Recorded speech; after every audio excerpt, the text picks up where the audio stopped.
My mother, who banned me from family events for being a disappointment, didn't know I graduated from Harvard Law until my aunt brought my diploma to Thanksgiving dinner. My mother decided I was the family failure when I dropped out of nursing school at 19. Not disappointed, she actually used the word failure. Told me I'd wasted her genetics, her time, her money on raising someone who couldn't even finish a basic degree. She called my aunts, uncles, cousins, explained that I was too embarrassing to have at family gatherings anymore, said seeing me would just remind everyone of wasted potential. Literally uninvited me from Christmas that year via text message. Don't come. Your presence would ruin the mood for people who actually achieved something. I was living in my car at the time, working double shifts at a warehouse, trying to figure out my next move. She didn't know and didn't care to ask. My Aunt Kathy found me crying in a grocery store parking lot that Christmas Eve, took me home, fed me, let me sleep in her guest room, never told my mother. She helped me apply to community college, co-signed my apartment lease, showed up when I had no one. I studied paralegal courses during the day, worked at a law firm at night filing papers. The lawyers started noticing I understood the cases better than some first-year associates. One partner offered to write me a recommendation letter if I applied to law school. Took the LSAT 4 times before getting a score high enough for decent schools. My aunt drove me to every test. Applied to 14 law schools with fee waivers, got into Harvard. My mother was telling everyone I was probably homeless or in jail. She'd created an entire narrative about my failure, used me as a cautionary tale at family dinners about what happens when children don't listen to their parents. 3 years of law school without a word to my mother, graduated magna cum laude, law review editor, job offer from a federal judge for a prestigious clerkship. My Aunt Kathy sat front row at graduation, cried harder than anyone. My mother was posting on social media about successful mothers raising successful children,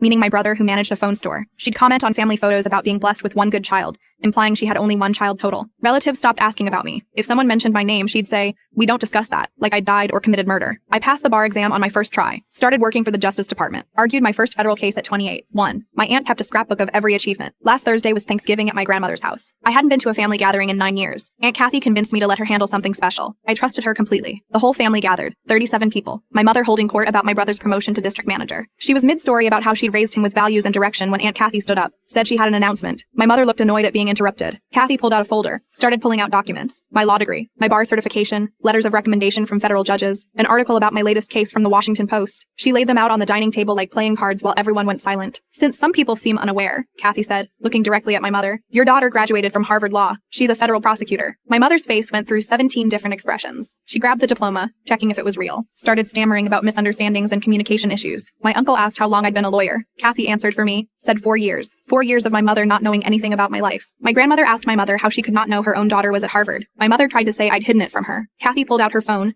showed text messages of my mother saying she didn't care what I was doing, that I was dead to her, that mentioning my name was forbidden. My cousin asked why my mother had been saying I was a failure all these years. The room turned into chaos. Relatives demanding explanations. My grandmother crying about missed years. My brother admitting he'd known but was told not to say anything. My mother tried to hug me, saying we could start fresh. I stepped back. Told her she was right about one thing. I was a disappointment. Kathy drove me to Thanksgiving that day. She also drove me home. But my mother found out my address from my brother, showed up the next day and said, "We need to discuss my monthly fund." Full story on channel, link below.